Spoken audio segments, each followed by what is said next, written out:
Bueno, pues esto que suena de fondo es el Bagpipe Blues y es Rufus Harley, que es un jazzman, un hombre de jazz estadounidense que posiblemente en la historia ha sido el único que ha tocado la gaita, Rufus Harley. Y es la historia que desde Tennessee y todos los meses sus historias relacionadas con el mundo de la música nos trae Antón García. Hola Antón, ¿cómo estamos? Hola, ¿qué tal Rafa, Guada?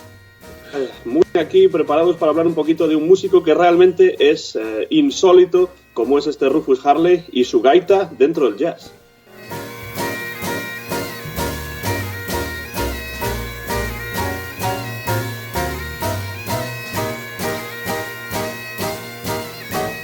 Bueno, hasta el punto, Antón, que posiblemente sea el único personaje de la historia, Rufus Harley, un hombre de jazz, un estadounidense, que ha tocado la gaita.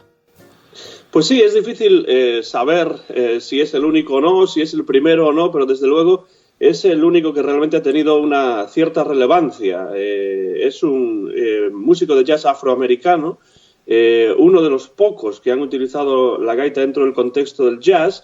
Y además de antepasados africanos, tenía también antepasados cherokees, pero que se sepa nada de sangre celta. O sea que esto de que le gustase tocar la gaita, pues tiene una historia que vamos a comentar hoy aquí en este pequeño episodio de Músicos Insólitos dentro del CIES Podcast. Pues cuéntanos, porque estoy ardo en deseos de saber cómo llega la gaita, nunca mejor dicho, sí, cómo le llega a Rufus la gaita. A la vida de Rufus Harley. Pues es una manera muy curiosa. Él nació en 1936 en Raleigh, en Carolina del Norte, un sitio que conozco bastante bien porque mis suegros viven ahí cerca.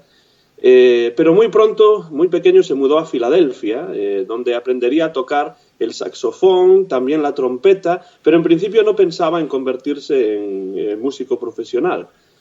A los 22 años continuó su aprendizaje musical con la flauta, con el clarinete y con el oboe, pero como veis, por el momento, nada de gaita. Bueno, vemos viento, pero no gaita. No, la gaita no se le había ocurrido todavía, pero era un multiinstrumentista ya. Estaba además estudiando con Dennis Sandole, que era una figura, un guitarrista bastante interesante en la escena jazz de Filadelfia, que no se conoce mucho, pero que en los años 50 y 60 pues tenía bastante importancia allí localmente en esa parte del país, ¿no?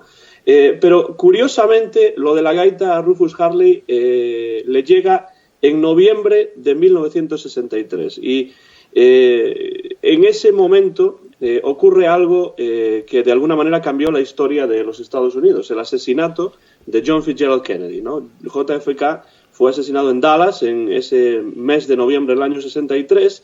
¿Y esto qué puede tener que ver con que Rufus Harley en Filadelfia, ya tocando un montón de instrumentos, pues se aficionase a la gaita? Pues sí que tiene algo que ver, porque durante el funeral por JFK, Harley ve, supongo que por la televisión, a un grupo de gaiteros tocando en la procesión fúnebre por JFK y se queda inmediatamente prendado del sonido de la gaita. Así que a través de John Fitzgerald Kennedy, de alguna manera, llega la gaita a Rufus, efectivamente. Es decir, por JFK, ¿no? Le llega la gaita y a partir de ahí, claro, porque claro, luego hay que aprender a tocarla. No, luego tienes que conseguir una primero. Conseguir una, aprender a tocarla y me imagino que no habría mucho profesor, salvo que seas autodidacta, no habría mucho profesor de gaita en Estados Unidos.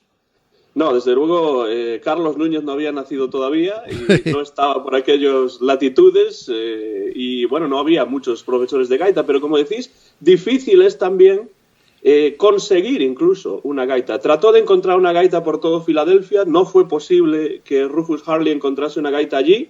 Curiosamente, encontró una de segunda mano en un viaje a Nueva York, se la compró por unos 100, 150 dólares, que no era poco dinero en aquellos momentos para él, y en poco tiempo, fijaos lo talentoso que era este hombre para la música, aprendió a tocar la gaita en muy poco tiempo, de una manera poco ortodoxa, por supuesto, pero autodidacta en gran medida, y de una manera que a pesar de ser poco ortodoxa, pues era muy efectiva, porque además de aprender a tocar la gaita, como ya estaba metido en el mundo del jazz, fue capaz de adaptar la gaita al idioma del jazz, lo cual, por cierto, no es nada fácil. Y como podían escuchar los oyentes y podíais escuchar vosotros ahí, le sacaba a la gaita un sonido muy singular, pero también muy atractivo, más allá, por supuesto, de la novedad de ser uno de los pocos gaiteros del jazz. Es un sonido que es difícil olvidar cuando uno lo escucha, y por eso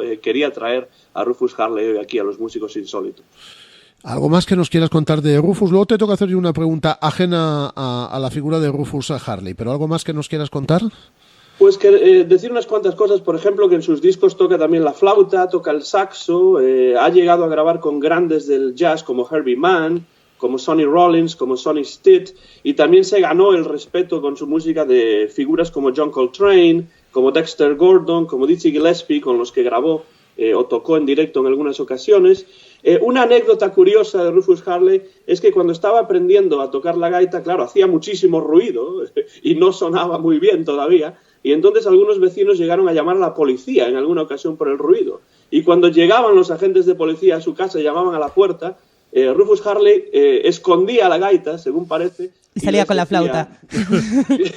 Sí, no sé cómo conseguían esconderla, pero bueno, lo metía en un armario en algún lugar, y entonces él, que era afroamericano, era negro, pues les decía: ¿les parece a ustedes que yo soy irlandés o escocés?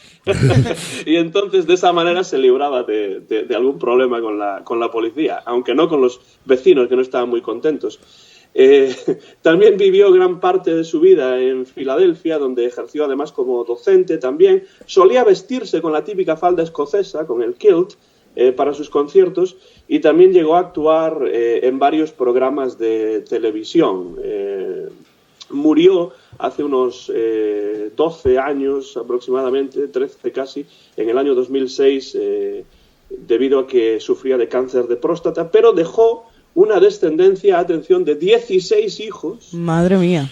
Bueno, estuvo una persona activa, ¿eh?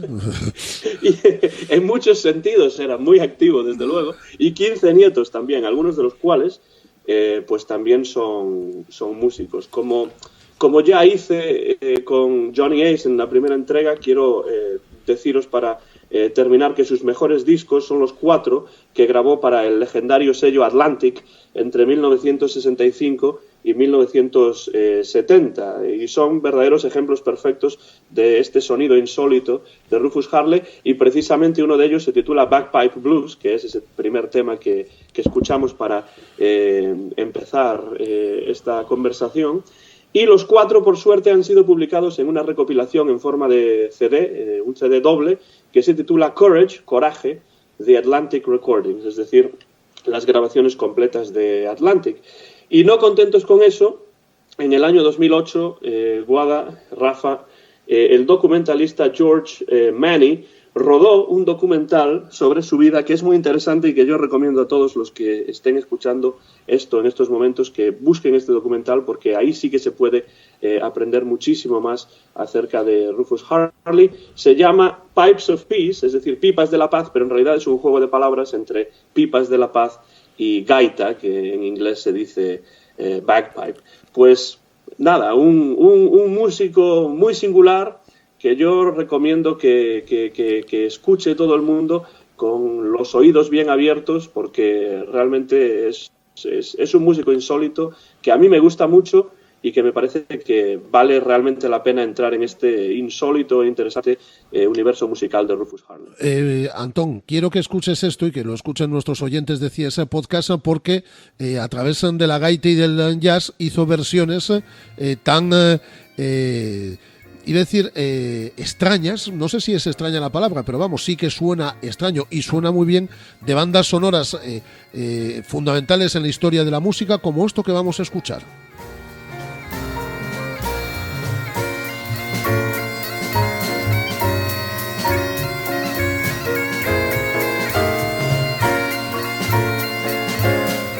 Esa fusión entre la gaita y el jazz para la banda sonora, por ejemplo, de Mary Poppins.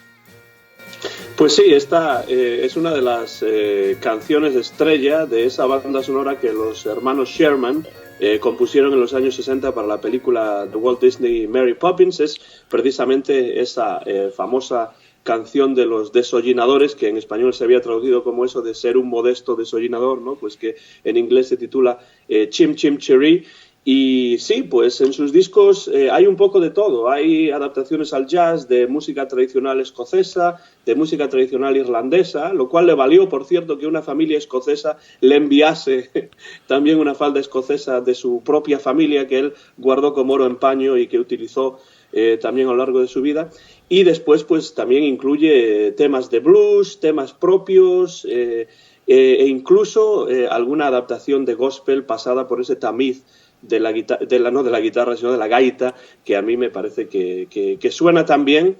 Y ya digo, es un músico del que no vais a escuchar mucho en general cuando se habla del jazz, porque no es muy conocido, pero yo desde que lo escuché por primera vez, pues me quedé tan prendado de él como él se quedó de la gaita cuando la escuchó por televisión durante ese funeral de John Fitzgerald Kennedy. Es una maravilla. Es Rufus Harley y espero que os haya gustado y que hayáis disfrutado con su música y con su historia, que es verdaderamente insólita. Pues nos ha encantado la historia. El próximo mes alguna historia insólita más que nos va a traer Antón García desde Tennessee, este vigués profesor en la universidad en Tennessee, y que nos cuente estas historias extrañas, pero que quiero que algún mes también haga un pequeño impasse y que nos cuente, porque lo he visto en tu canal de YouTube, alguna historia relacionada, que sé que eres muy fan, con Tintín. Así que es algo que te dejo ahí por si quieres recoger el guante. Pues será un placer para mí, Rafa, Guada, hacer eso, porque Tintín también es una de mis pasiones.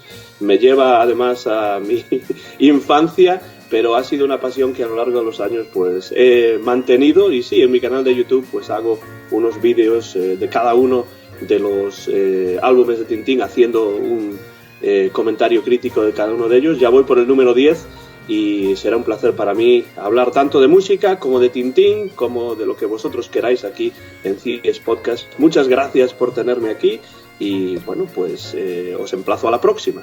Un abrazo muy fuerte, hasta el próximo mes, Antón. Un saludo desde Vigo hasta Tennessee. Adiós.